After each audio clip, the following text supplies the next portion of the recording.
to my channel. It's my day off today, so I have a chance to vlog. If you like the one that I will be vlogging today, please like, subscribe, and share. Good morning, everyone. It's a beautiful day today. I'm going to the grocery store, Asian market, a Filipino store. Planning to buy ingredients for my Buko pie. I'm planning to vlog today how to cook Buko pie. And please stay tuned in my channel. Hello! I just came back from the Filipino store. I bought pork, sinigang, and fish. This is our lunch for today. In these difficult times, we have to support our local market so they will be able to survive, and they're here for us and we are here for them. So bye for now. After lunch, I'll be able to cook Buko pie and I'll share with you the recipe. Thank you. Bye. Hi. Good afternoon. Welcome to my channel. Today I'm gonna share to you the ingredients of my Buko pie. Thanks to my two friends, Lala Len and MJ, for sharing me this recipe.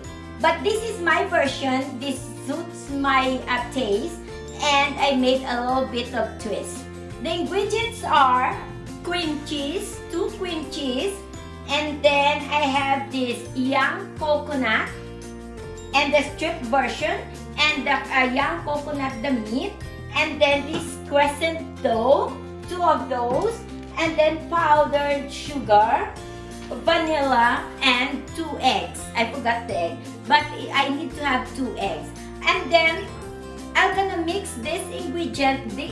You have to drain this one, the coconut strip. You have to drain, and also the coconut meat. And then I'm gonna show you later on how it's being baked. Hi, good afternoon, friends, dear friends. Hola, chica. Nora, due to the popular demands of my co-workers, they've been requesting me to vlog about my Buko pie. I usually bring this at work for our midnight snack, and this is really good for coffee or Coke, which adds life. Hello! A shout out to Chica Nora, Erickson, Shawnee, Eric, Mel, and Un. I'm gonna bring this tomorrow, and especially also to Shasta. She likes this one. I'll bring this tomorrow night at work. Thank you. This is the cream cheese. This should be soft. If it's still hard, you'll have to put it in the microwave for like a minute, so it will be softened, and so it won't be hard for you to mix. Then you put the coconut meat drained, and then 1/4 of the sugar. This is 1/4 cup, and then I have to put 2 eggs. Only the egg yolk. Only the egg yolk. So I have to get the egg white. I have to save it for later. 2 egg yolk.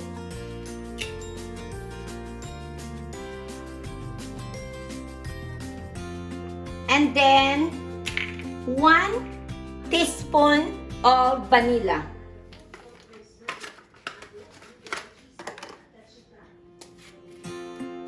One teaspoon of vanilla. And then mix it all together. So this is how it looks. I mix all the ingredients.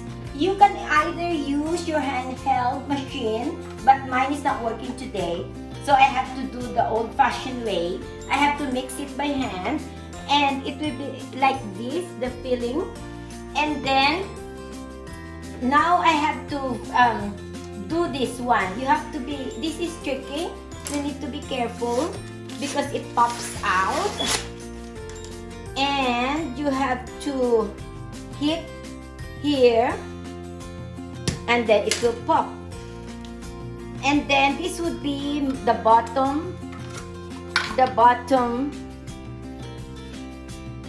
of my pie. I'll put it here. I have two. I'm putting it into contain a baking pan, one for home and one for work. So I'll bring this for work tomorrow. So we can eat this with our coffee and or either Coke. Nora G likes Coke. It adds life. So, and also coffee.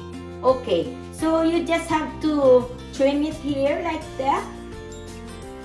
Just push a little bit, and with the broken edges, you just have to fill it up like that. And then, same thing with the other one for my home. Just refine it a little bit. Just like that.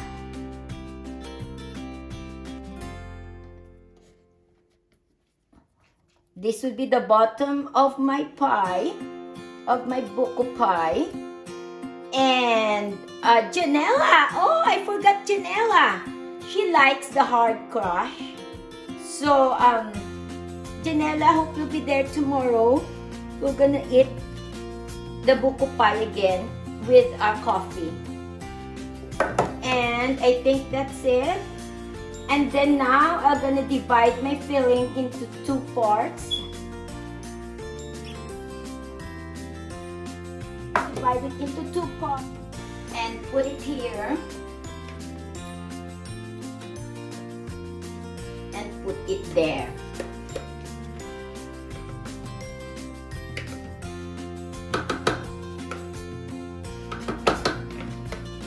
And then I have to flatten it.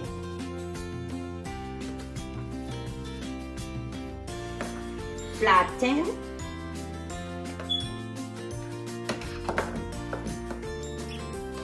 Flatten. And then the other one. There's still more here. Un also likes this one. She will be there tomorrow. She worked for long days this week because she's did some swapping to herself. So we're gonna eat this one tomorrow for our midnight snack. And also, I forgot Raman. Raman, hi Raman. Big shout out. You like this buko pie? Ate is bringing buko pie tomorrow. Rama, how dare I forgot you? Okay. And then Erickson, he will share this to his son. His son loves to bake. So anyway, this is the meat of the coconut. Janella likes this meat. I'm gonna put it on top of my filling. I'll just spread it there.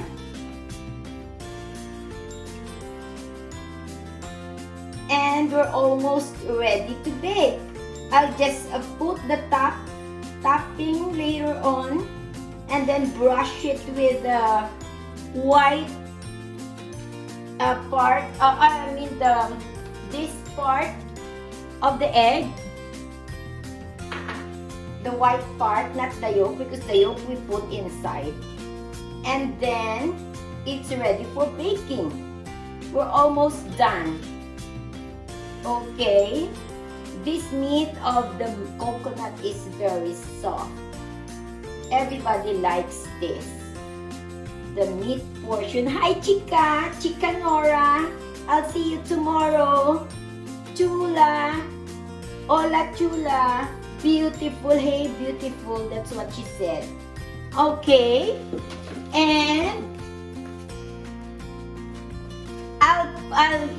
now we're ready to put the top portion, the covering of this pie. We're gonna do this again and it will pop again. You have to be careful when doing this. Okay, just there you go. It popped. And then I'll put half. This should be 4 in each. So I'll put the half of this on this, and then cover this one again. The half of this one here.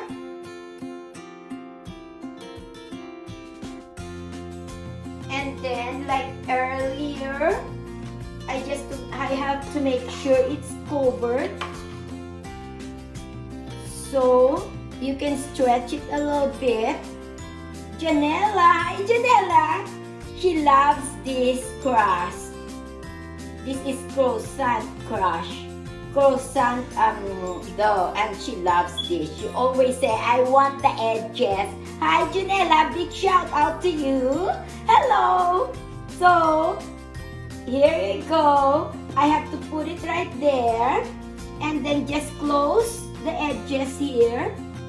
You see, because this is supposed to be triangle. So I have to close the edges, and then close the edge here, and same thing with the other one. I have to stretch a little bit and do like that. And then we're on the final stage. At this time, you can either turn your oven to preheat it while we're doing the last portion. Okay? Hold on, please. Let me wash my hands.